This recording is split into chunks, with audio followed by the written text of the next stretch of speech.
Job 36. Si Eleho mipadayon pagsulti, pailob o paminaw sa akong isulti sa ngalan sa Dios. Dako ang akong kaalam o gamiton ko ang akong kahibalo aron pag matuod nga matarong ang Dios ang akong magbubuhat. Tinuod ang tanan kung gisulti kanimo, maalamon kining nakigsulti kanimo. Pagkagamhanan gayud sa Dios, wala siya gitamay, nasabtan gayud niya ang tanan. Dili siya buot nga magdugay sa kalibutan ang mga makasasala, o gihatagan niya o hustisya ang mga kabus.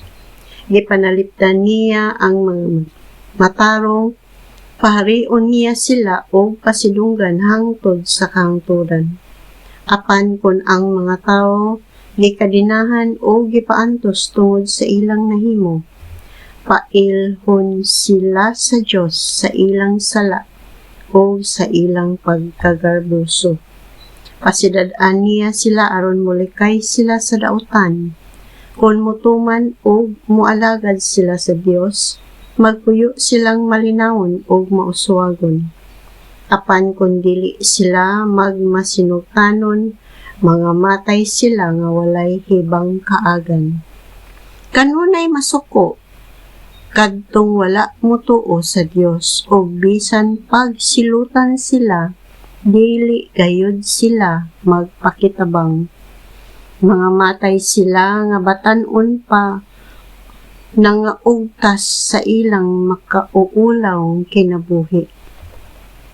Apan tudluan sa Dios ang tao pinaagi sa mga pag-antos o gamiton niya ang kalisdanan aron makasabot sila. Giluwas ka sa Dios gikan sa imong kalisdanan, gihatagan kag kasiguruhan sa kinabuhi, o napuno sa pagkaon ang imong lamisa. Apan karon gisilutan ka sa angay kanimo, ayaw pagdawat o suborno, o ayaw palimbong sa bahandi. Dili magpulos ang imong pagpakitabang, dili makatabang kanimo ang tanan mong kusog, ayaw pangandoy nga moabot na unta ang kagabion, nga maoy panahon, nga malaglag ang kanasuran. Ayaw padani sa dautan, gipaantos ka, aron ka makalikay niini. Hinumdumi unsa siya kagamhanan, ang Dios maoy labing maayong magtutudlo sa tanan.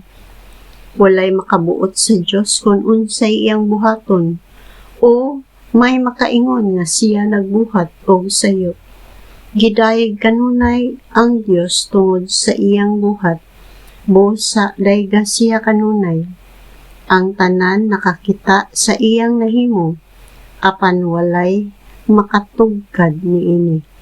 Dili gayud nato matukib ang gahom sa Dios o maihap ang iyang panuigon. Ang Dios maoy nagpaalis ngaw sa tubig o gihimo niya kining ulan. Gipabuhagay niya kinigikan sa panganod alang sa tanang katawhan.